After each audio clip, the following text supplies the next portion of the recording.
Hello. I'm very pleased that we're going to be talking today with Bernard Looney, who is the chief executive of BP. We'll be talking about the dramatic changes at BP and also about BP's deep and growing commitment to India. But first, Bernard, let me welcome you and tell you how pleased I am to have this opportunity to talk with you. Dan, thank you. It's me that's delighted to be talking with you, even if it's remotely.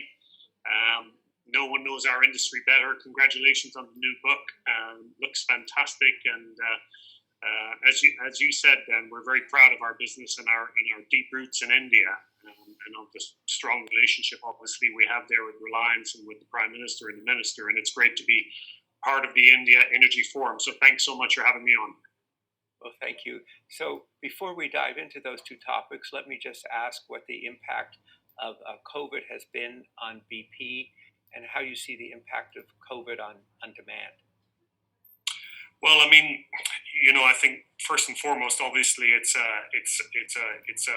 causing huge pain and anxiety for people all across the world. It's obviously a physical health crisis. It's an economic crisis in many countries, and of course, it's also a mental health crisis, Dan. And of course, you take from that then the impact on our own industry, which has been absolutely immense. Many people saying that this will go down as one of the toughest, if not the toughest year in oil industry history. And it's been incredible to see how people have stepped up, both inside our own company, but in all the companies in our sector and indeed in governments. We've had sort of three priorities, Dan, which is to really make sure that, number one, we took care of our people and make sure that they're safe, including their mental health. And our people around the world, like in many companies, have been doing extraordinary things and making extraordinary sacrifices to keep the energy flowing that the world needs. Secondly, we've taken actions to strengthen our balance sheet. And thirdly, we've done our best to support communities, Dan, where we work around the world. So a human tragedy, but a real economic crisis, really, in many ways for our sector, one that we've responded to. In terms of demand, I think it's probably a little bit early to understand the true impact. There's no doubt there's been an impact this year, probably less than we thought in the first half of the year, and maybe a little bit more than we thought in the second half of the year, as the second wave of infections come in around the world. So in the medium to long term, there will be some impact. I think it's too early to say what the true impact will be. Oil has been hit harder, I think, than other fuels, and that probably represents the disproportionate impact, really, of the virus on emerging economies. So too early to tell, but undoubtedly some impact. Right. So thank you, Bernard. In August, you made BP over 3 days, made some very dramatic announcements about the company, basically saying moving from an IOC, an international oil company, to an IEC, an integrated energy company. Big change. Can you unpack that, what that means and what the change in terminology means? And thank you. And not long ago, we were chatting and we just laid out the company's purpose and our net zero ambition. And the next stage in the process was, of course, to lay out our strategy. And you've described it very well. BP has been an international oil company for, the history better than I do, probably, for 111 years, focused on the production of resources. And it's time for us to transition to an integrated energy company that's focused on delivering solutions for customers. Now, what does that mean? It sounds lovely language. What does it mean? We're focused really on three core businesses within that. Number one, a resilient and focused hydrocarbons business. We'll probably do less hydrocarbons, or we will, but we will very much be in hydrocarbons for decades to come. And I'm very proud of that business. And that business will remain the engine of our company for quite some time and will fuel the ability to invest in the transition. So that's the first. The second is around low carbon electricity. We're going to increase our investment over the next decade tenfold, going from about $500 million a year to about $5 billion a year. And we're going to go from about 2.5 gigawatts of renewable energy to about 50 gigawatts by 2030. And then the third element, Dan, a part of our business that people probably don't understand as well is around convenience and mobility. We have an incredible convenience business today, selling fuel and food and convenience products around the world. We're going to double that over the next decade. We're going to double the number of customers we interact with. We interact with about 10 million people a day today. We're going to go to 20 million. We're going to install charging points. It's a part of the business that I'm very, very excited in, and we'll talk later about India, and one that has a great connection to India. So underpinning that, we're going to integrate these energy systems, giving people what they want. We're going to partner with countries and cities. We're going to drive digital and innovation. But it is those three core businesses that we're going to, over time, transition this company that has really been focused on one thing successfully, I think, for 111 years. But we feel now is the time to change. So, Bernard, before you moved into this job, of course, you ran the upstream. And one observation you've made is that how much of the value from the upstream comes from a relatively small part of it. And I think if you that was very striking to me. Can you just elaborate on that? Yeah, I think one of the things that people find interesting, or maybe a little bit challenging even, about our strategy is that we've said that we will take our production down by about 40% over the next decade. And people ask why. And it's very, very simple. There are two reasons. One is we want to drive down the absolute emissions, not the intensity of the emissions, but the absolute emissions from our oil and gas production. And the only way you can do that, quite frankly, is to produce less. But equally importantly, Dan, it's a value over volume story, because the majority of the value of our upstream business, our oil and gas business, does not come from the entire spectrum. It comes from a proportion of great businesses like we have in places like the Gulf of Mexico, the North Sea, and indeed our coming business here in India. So it is a value over volume story as well as being an emissions story. And I just want to demonstrate that we're really going to focus that business so that every dollar we invest into the upstream, the old upstream, and we'll probably invest close to $9 billion in hydrocarbons over the next decade, that's the best that it can be. And one way to do that is to really focus down. And I think we've learned that from companies like Conoco. I think they've done this very, very well. So it's really taking a leaf out of that book and really doubling down on this concept of value over volume. Right. So, of course, strategy is preceded by thinking. Can you say a few words about how your thinking has evolved about this whole shift from IOC to IEC? Just how Bernard Looney has seen it. Well, I think, Dan, it is a big change, and there's no question about that, and that means uncertainty. But when you come back to the core of why we've done it, it is as follows. Number one, I do think it's the right thing for society. Society is demanding more affordable energy, more reliable energy, and cleaner energy. And it's not just in the West, it's everywhere in the world. And I think it's very difficult to have a long-term value creation, to have long-term sustainable outcome for our company if we're going against what society wants. So the pivot to an IEC is about going with the grain of society and helping society lower emissions while increasing energy. And that's what we're trying to do. And the second reason that we're doing this is because from a value perspective, we believe that there's an enormous value potential, that there's a great business case here for our shareholders.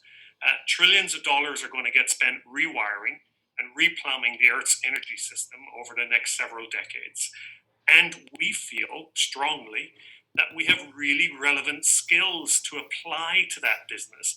And therefore, we believe that not alone is it the right thing to do for the world and for society, but actually it's the right thing to do from a business perspective. So we're sort of all in on that.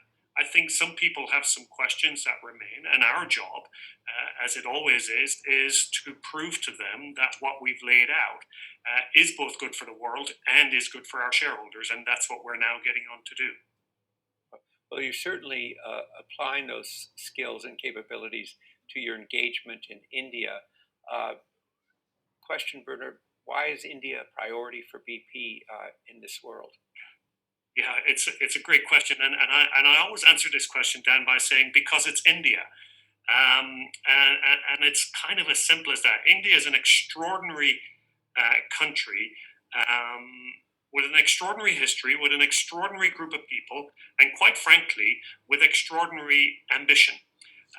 So some things that I think I visited India in 2014, and I think I went back 3 or 4 years later, and the population of India had grown by 70 million people in the few years that I had been away. That's extraordinary. Um, if you look at the energy mix in India, over the last 40 years, it's been over 50% coal. Coal could fall by 40% in the future. Renewables and gas could grow in. They grow in every scenario, from 20% to 70% of primary energy in India by 2050. So there's enormous change happening, and the leadership by the Prime Minister Modi, pursuing the COP21 agenda, reducing the intensity of carbon by about a third, I think, versus 2005, aiming for 40% of new power to be renewables, new carbon dioxide sinks to capture 3 billion tons. So, an incredible country with obviously incredible scale, growing population, growing wealth, and a really ambitious agenda, which I just find very, very compelling. So, for me, why is India important? Because it's India, and I couldn't, you can't visit and not feel the excitement and the energy when you're in that country. So we're very proud of it. We're very excited, and we look forward to doing more and to helping. So, with your new strategy as an IEC, how does the different parts of the Indian energy system fit into your overall strategy? It's pretty. It's a pretty good fit, Dan. Actually, when you look at it, and so if I look at the first, what we call vertical, the resilient hydrocarbons, we're building a strong presence, and we have a joint venture with Reliance. I think we're going to represent 15%. Our production is going to represent 15% of India's gas demand in the next several years. If you look at it on a production basis, I think it's going to be 20 to 25% of India's gas production. That's through three major projects that we're bringing online. The first later this year. So we've got a very clear hydrocarbon business.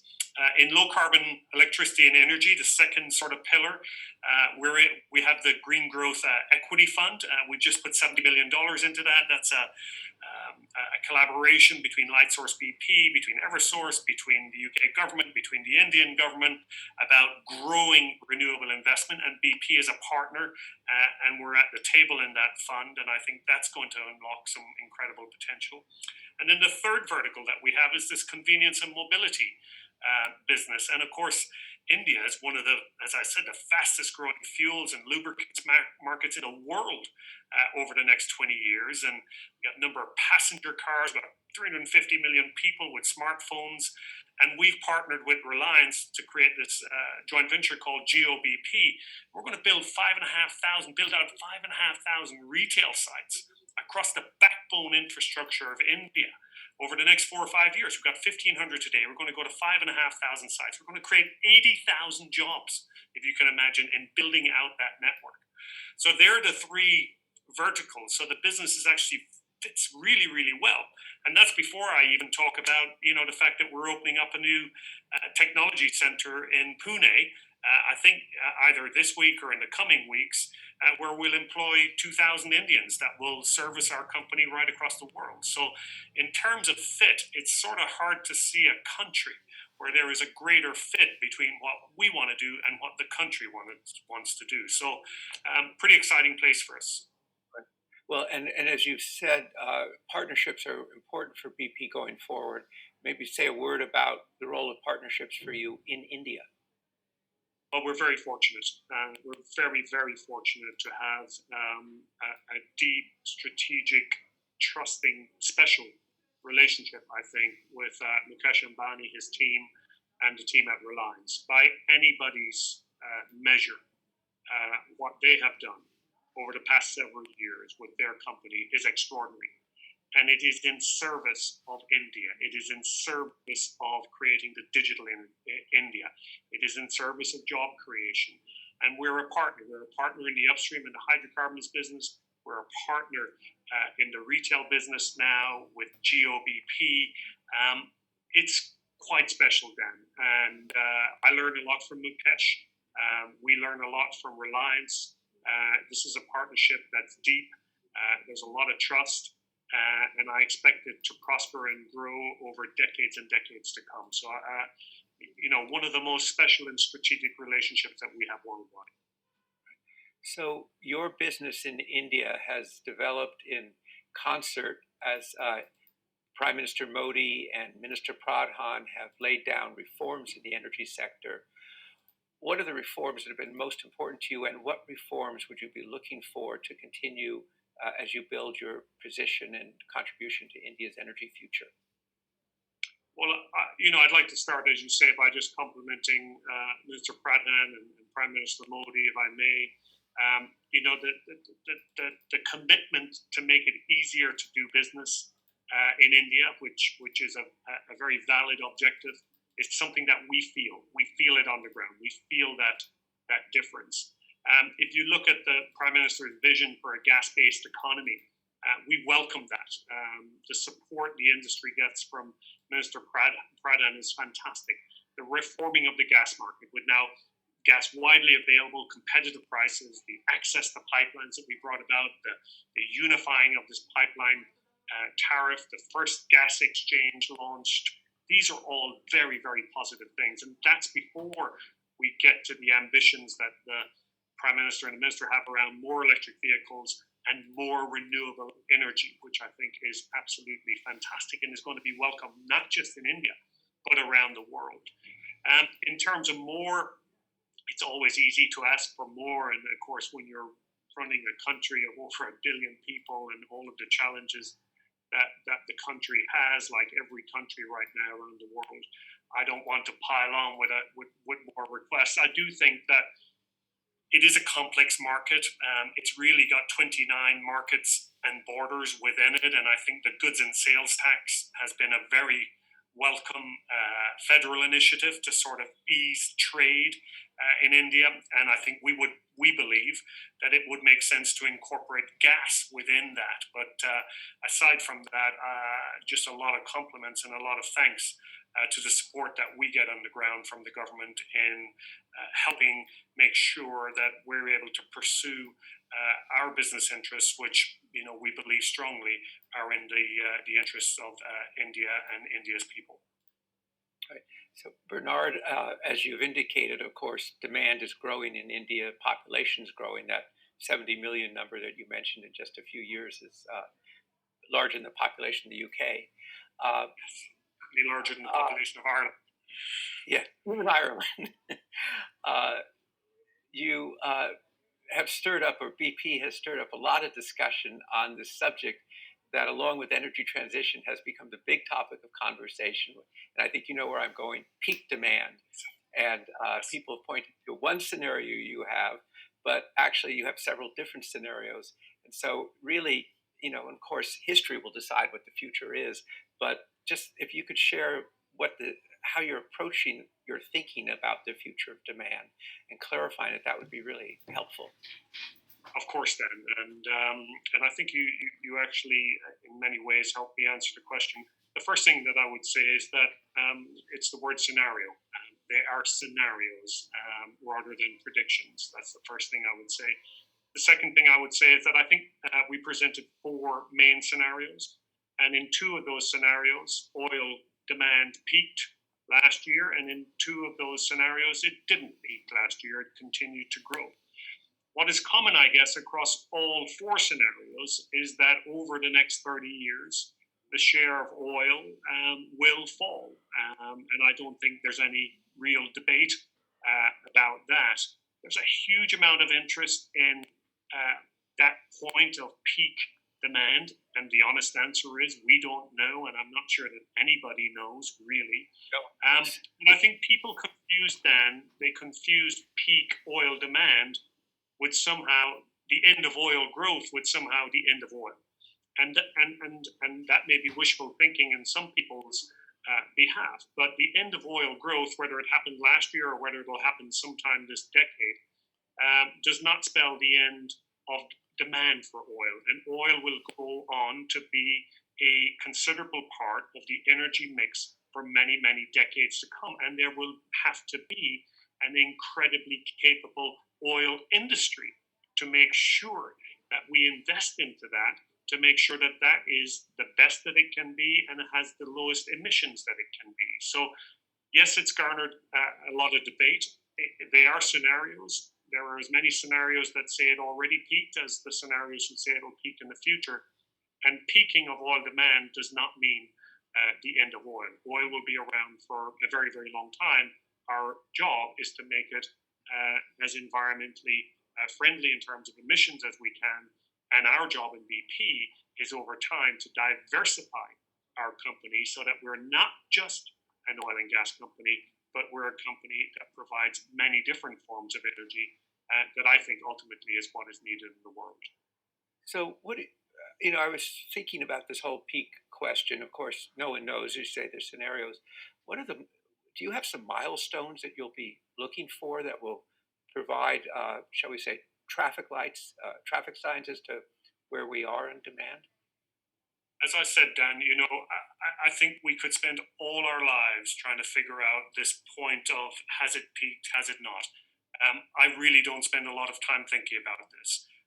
Whatever happens, oil will be part of the mix, and for BP, oil is going to ensure that we fuel the transition. The cash for the transition will come from our hydrocarbon business. So we're going to focus on the things that we can control. We're focused on our cost. We're focused on our capital. We're trying to focus that. We're going to drive capital productivity. And important, we're going to drive our emissions down. I just watched a video last week of a flare on an oil facility in the West of Shetlands. And it was a video taken at night. And it went from being a flare that was burning and burning and burning over a period of 2 or 3 minutes to where that flare was extinguished. And that flare will not operate again. And that's Right. the type of thing that we need to do to drive the emissions down. And many other companies are doing the same sorts of things. So who knows what the future really holds? We have to take into our own hands what we control. What we control is the cost, the capital productivity, the emissions, and the quality of that business. And that's why we're going to focus it so that it can be that engine that fuels the diversification of BP over the next decade. So, Bernard, as a last question, I believe that I mean, obviously you're an engineer. I believe you're trained as an electrical engineer. BP is going into the electricity business, or you're already there. So, just let's talk about that new business of what BP will be doing and the skills and capabilities that you bring to electric power. I think this is a great question. And of course, this is about providing energy to customers. And it's back to this thing that I said at the beginning, Dan. What customers want is they want clean, reliable, affordable energy. And what BP can do for a large corporate, we just did a deal with Microsoft, is we can provide in one place that form of energy for Microsoft for its data centers. Whereas maybe a pure play renewables company that maybe does wind or does solar, it can do the clean part, it can do the affordable part, but it can't necessarily do the reliable part. And what we can, because we have different forms of energy, because we have one of the largest trading organizations in the world, and today we provide 100 cities in the United States with energy, with a multifaceted energy supply to 100 cities in America today. We're one of the largest power traders in North America today. So bringing those different forms of energy so that in one-stop shop, a Microsoft or an Amazon or whoever it may be can say, give me what I want in terms of energy. That's what we do. And of course, we're not starting from scratch. We've got Lightsource BP, one of Europe's largest solar developers. We've got onshore wind in the United States. We've now got an offshore wind joint venture in the United States with a great company that you know well called Equinor. We have the trading business, and we have those project management skills. When you go into offshore wind, these get to be big numbers. These are big projects. And I'm very proud of our team. They benchmark, I think, top on independent analysis on 4 out of 5 metrics when it comes to project management. So we bring that to the table. So there's a lot that we bring. It is this concept of integration, bringing together different types of energy so that you can give the customer what they want, which is that clean, reliable, and affordable energy in one place. And there's actually very few people can do that all in one. So, Bernard, let me thank you very much for discussing with us today both what it means to become an integrated energy company, as on that last note on which you just ended, and also, of course, about BP's deep and growing and committed partnership with India. Thank you, Bernard Looney, for joining us for this India Energy Forum. Dan, thank you so much. Thanks for having me on. Good to see you.